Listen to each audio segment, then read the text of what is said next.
Good morning, everyone. I would like to greet each and everyone in the name of our Lord and Savior Jesus Christ. There was a young girl who was very brilliant. Her papa was an army man and mommy was housewife. She had siblings, elder brothers and the elder sisters. All loved her very much. She was very beautiful. She was very cute. And she was very smart in music, smart in studies, smart in drawing and all the activities. And she took very actively Sunday school, going to church. And whenever she used to go to school, she used to attend the chapel prayer and she used to look at the cross hour by hour. So one day, at the age of 13 or 14, she came to her papa and mommy and asked, Papa, Mommy, I do not want to stay at home. Papa, Mommy, my dear parents, I do not want to stay my home because this cross for me is the magnet. So every day I used to attend the school for physics class. My physics teaches me the law of gravity, the law of the magnetic law. But for me, my dear Papa, my dear Mommy, the cross became the magnet. And the cross, the magnet attracts me. Someone is calling me.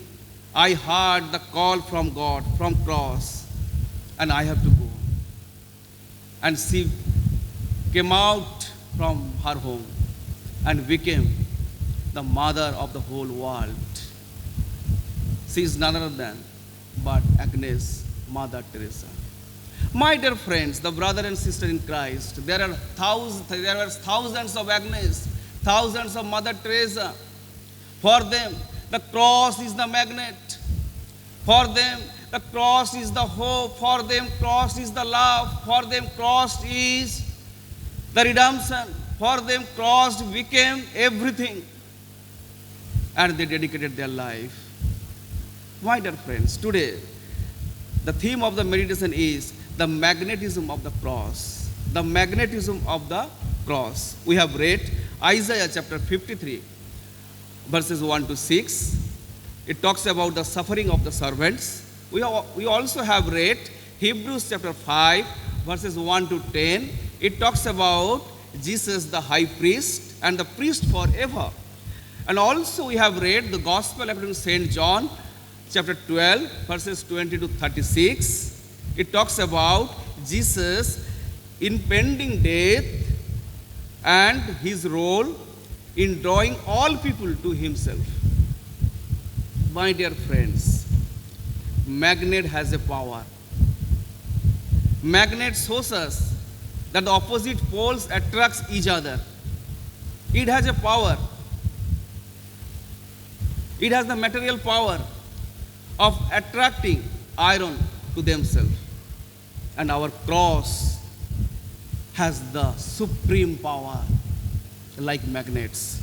The cross of Christ also likewise shows us that one of the most cruel and crudest forms of punishment in the Roman world has turned to the means of the redemption and the humanity for all humanity and the mankind. My dear friends, in the Roman Empire, before Christ, before first century, nobody likes cross. Before Christ, in the Roman Empire, nobody likes cross because it was fearsome. For people who revolted against the king, who revolted against the law, and the kings, the ruler, they used to give punishment on the cross. And this was the the cruel punishment, the highest punishment. So nobody likes cross. If I bring some gun, weapons, a so big sword, knife, do you like it? Nobody likes. Because through it we can kill people, we can kill the animals, we can murder it. So before Christ, nobody liked cross because it is fearsome. But after Christ, when Christ gave his blood on the cross, when Christ sacrificed his life on the cross became the redemption for all humanity. My dear friends, cross is the magnet, and cross is attracting all the people. Today, the Holy Spirit is guiding us. The cross, our cross will attract you, will call you for his ministry. Jesus always knew that the way of the cross was the way of salvation. So his focus was always about heading the cross. Jesus got punishment from the Romans emperor. He claimed, I am the Son of God, and he stood against them. He stood against the Pharisees. He stood against the Sadducees. He stood against the law, the rulers, the kings, the Roman kings, and he got the punishment. My dear friends, in John's Gospel, the event is recorded after Jesus entered to Jerusalem. Jesus entered into Jerusalem, and John records for us that there were some Greeks who came to Jerusalem. When Jesus entered into Jerusalem, and some Greek people also, they followed Jesus. Jesus, if we see the Jesus ministry, the beginning of his ministry, he was walking with the Gentiles. Most of his disciples, John, Peter, who came from the Gentiles background, he was walking among them. But when he entered into Jerusalem, the Greek people also followed Jesus Christ. The Greeks came to Philip and requested, Philip, we want to meet Jesus Christ. And Philip came to Andrews. And both Philip and Andrew came to Jesus and asked, these Greek people came to meet with you. So Jesus attracts not only the Gentiles, but the Greeks for all. John does not tell us more about these Greek peoples, but it is an indicator that Jesus came for the whole humanity. My dear friends, Jesus replied, quote and unquote, the hour has come for the Son of Man to be glorified. When Philip and Andrews came to Jesus, my dear Rabbi, these Greek people came and they want to meet with you. And Jesus replied, and quote and unquote, that the hour, quote and unquote, the hour has come for the Son of Man to be glorified. In John's Gospel, the hour refers to the death of Jesus. My time has come, the hour has come. This hour, quote and unquote, refers to the death of Jesus. Jesus gave a nice example that unless a grain of wheat falls into the earth and dies, it remains alone. But the grains of wheat, if it dies, it bears much fruit.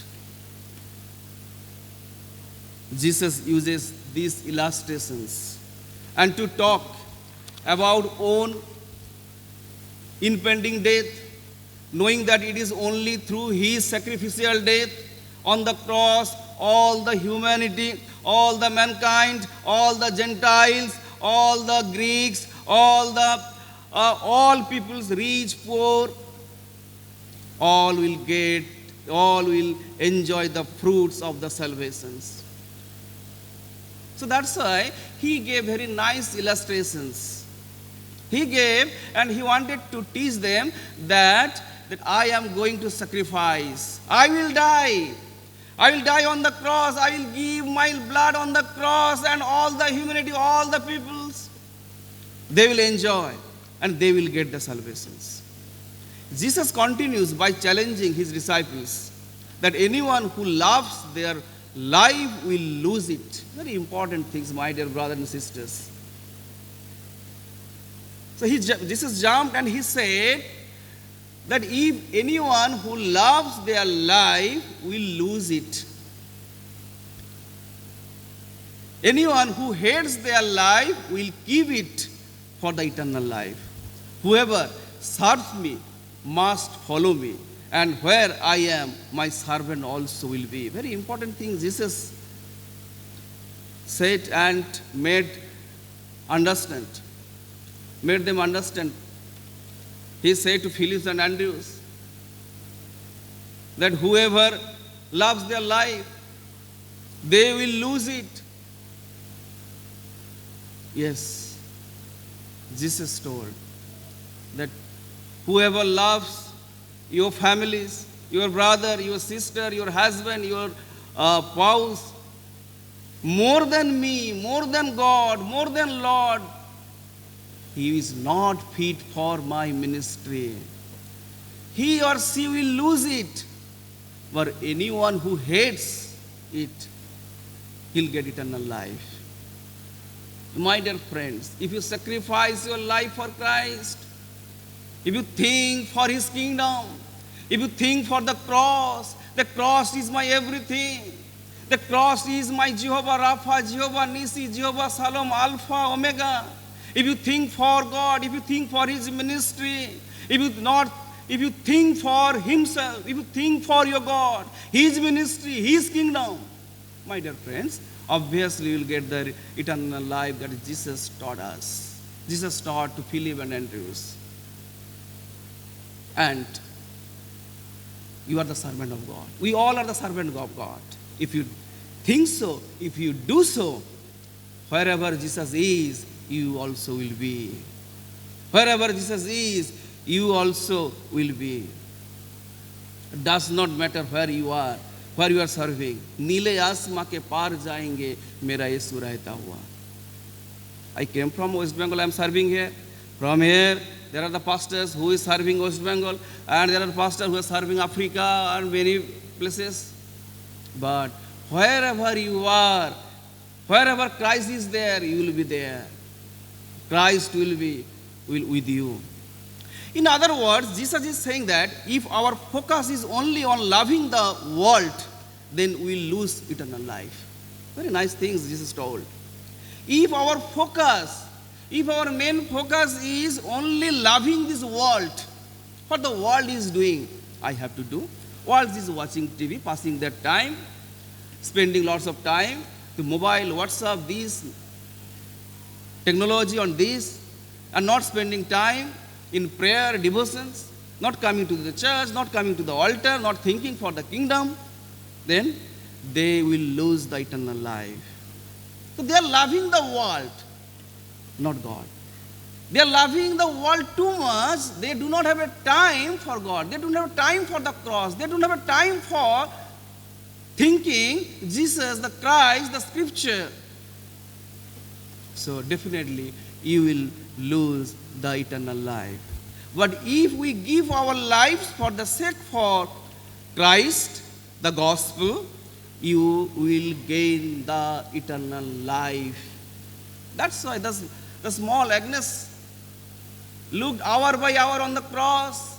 At the age of 13 and 14, she understood, I want to sacrifice my life for the cross. I want to sacrifice my life for the Jesus. I want to sacrifice life for the cross because the cross is for magnet for me. It attracts me. And she got the eternal life. William Carey sacrificed the life. He got the eternal life. Graham then sacrificed for his life for cross. He got the eternal life. My dear friends, today if you are suffering, you are getting pain, and you are doing ministry, you are thinking for the kingdom, you are thinking for the cross, you will get pain, you will get suffering, so many things. But my dear friends, at the end, you will get the eternal life.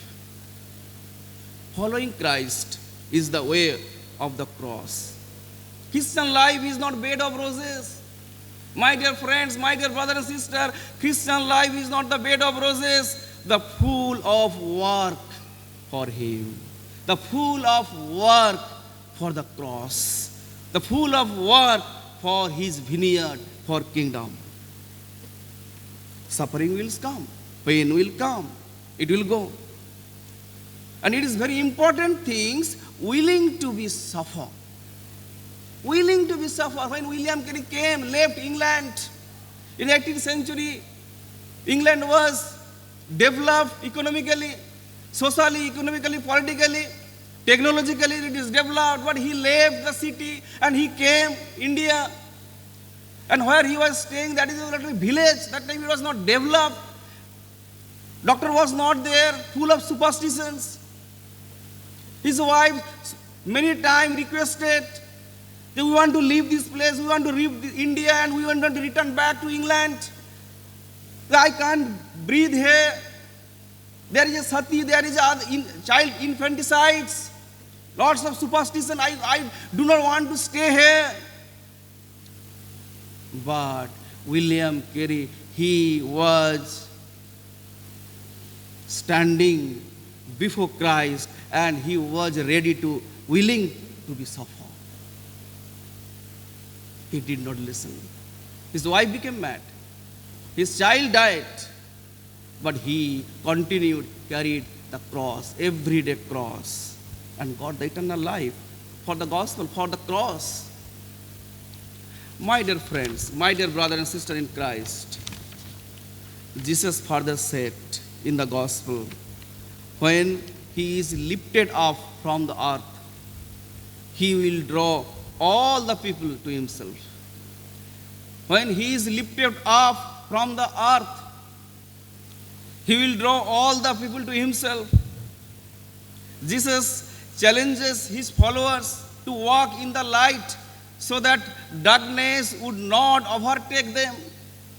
If you follow Christ, if you hold Christ, if you carry your cross every day, you'll walk in the light. You'll walk in the light because cross is the light. Jesus is the light. And darkness will not overtake you. Darkness will not touch you. The devil will not touch you because you are walking in the light. You are carrying the cross, holding the cross, sitting before the cross, kneel down before the cross. The cross continues to attract each one of us as a magnet, as a magnet. It may seen as a symbol of defeat on one side, and another side is the symbol of victory. Cross is the symbol of victory. The prince of the world, who is the prince of the world? Devil, has been defeated on the cross.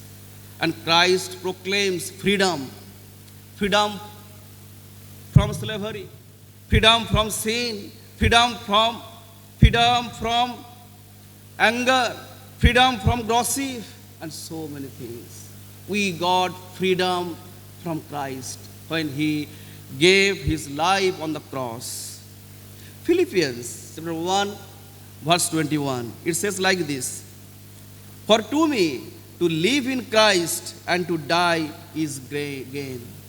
For me, Philippians, the Paul said through Philippians, for me, to live in Christ and to die is gain. Paul was very confident for this verse, and he wrote by the power of the Holy Spirit to the Philippian church, for to me to live in Christ and to die is gain. If you die for Christ, it is gain. If you sacrifice your life for Christ, it is gain. Romans chapter 14, verse 8, it says like this, for if we live for the Lord, live for the cross. And if we die for our Lord. Whether we live or die, we belongs to our Lord. If we die for the cross. If we live for the cross, the Lord. Because if we die or live, It belongs to our Lord. It belongs to our God. My dear friends, if cross is your magnet, life or death, it is not very factor for you. If cross is the magnet, if you die for the cross, for your God, for your Jesus, it is, or if you live, it does not factor. That's why many church fathers, pastors, believers, they sacrifice their life for the cross, for Christ. My dear brothers and sisters, because for the cross, today we are here. Cross signifies the crucifixions of Jesus. It represents his sacrifice, his death, his resurrections. Cross signifies his sacrifice, how Christ, the Rabbi, sacrificed his life for us, how he got tortured from the Romans and he sacrificed his life. The cross represents his death, his sacrificial death. Cross represents his resurrection. My dear friends, cross stands for hope. Cross stands for redemption. Cross stands for the victory over the death. Cross became the visible symbol for our faith. Cross became the message of love, the message of forgiveness and the salvations. There are the different kinds of cross.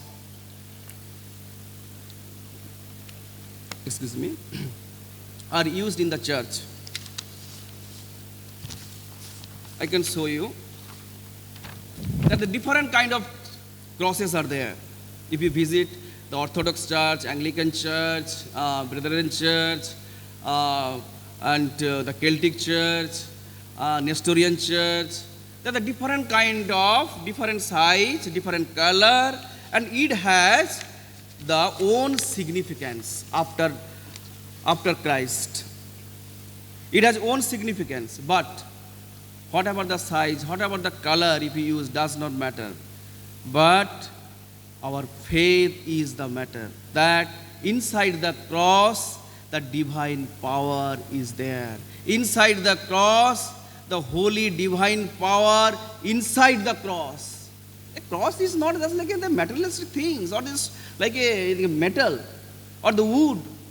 If you believe, inside the cross, divine power is there. The power of the Holy Spirit. That is the main things. My dear friends, you know the caterpillar. Nobody likes caterpillar because it's ugly. In early church, the Christians were very few. Nobody likes the Christians in early church. And wherever the Roman soldiers used to see the Christians people, they used to worship inside the house, inside the room. They used to come, they torture them, kill them, and bring them and put into the jail. Lots of problem was there. Nobody likes them. But first century, second century, third century, fourth century, third century, AD 325, when the king Constantinople accepted Jesus Christ as his personal savior, and he declared, today onwards, Christianity is the official religion. He declared. When the king accepted Christ, my dear friends, who sacrificed their life in the early church, who got all the torture, and their life was like a caterpillar. The early church father, after AD 325, they started to write and acknowledge their sacrifice. They became the beautiful butterfly. My dear friends, you are carrying the cross, sacrificing your life. There are the pastors, there are the believers, there are the workers, our workers. They are being beaten, giving them threat. They are in the jail. They have been sacrificing their life. Their life is like a caterpillar. Other faithful, they are doing the ministry for Christ. Let them be hanged. Let them go to hell. But my dear friends, one day Christ, the cross, the divine power, the Holy Spirit will make you the butterfly, caterpillar to butterfly, and everybody follow you. Wheat again falls and die, and it gives lots of life. My dear friends, where there is a death of a Christian, thousands people come to the Christ, to the cross, and cross attracts them. If they, just the history says, if there are one Christian dies somewhere else for his ministry, for his kingdom, thousands people, they are the enemy of cross. They become the friends of the cross. Hallelujah, praise the Lord. So, cross is our magnet. We don't know today we will be there or not. I will be there or not. We don't know what will happen tomorrow. But my dear friends, today is the time. Wherever you will get, wherever you are, use your time for the cross. 1 month before, we assigned, our bishop asked me, "Hey, Reverend Paulus, you did not call your church." "Okay, bishop, you come. You preach. Okay, I will come." He was very happy. He was very happy to preach on today, because he became the president of Utkal Christian Council, and I told, when you will come, then we'll we'll welcome you. He was very happy. Yesterday at night, evening, he called me, "Sorry, I cannot come, because someone has died. My relative has died." So we don't know what will happen tomorrow. We don't know what will happen tomorrow. What your present time you use for the cross. Your present time we have to use for the cross. Tertullian, the great church father, he said, "The blood of the martyrs is the seed of our church." The blood of the martyrs is the seed of our church. So, cross is for the people. Cross is of the people. Cross is by the people. Cross is for all the humanity, by the humanity, for the humanity. Let us pray. Let us close our eyes and look to our Almighty Father and bow down our head and pray. The most gracious, loving Heavenly Father, Lord, we believe you are our magnet. Your cross is the magnet. O Holy Cross, fill our soul with good thoughts. O Holy Cross, draw us from us all things that are evil. O Holy Cross, draw us from all dangers and deaths, and give us life everlasting. O crucified Jesus of Nazareth, have mercy on us now and forever through the cross. Amen. May God bless you through this short sharing. Amen.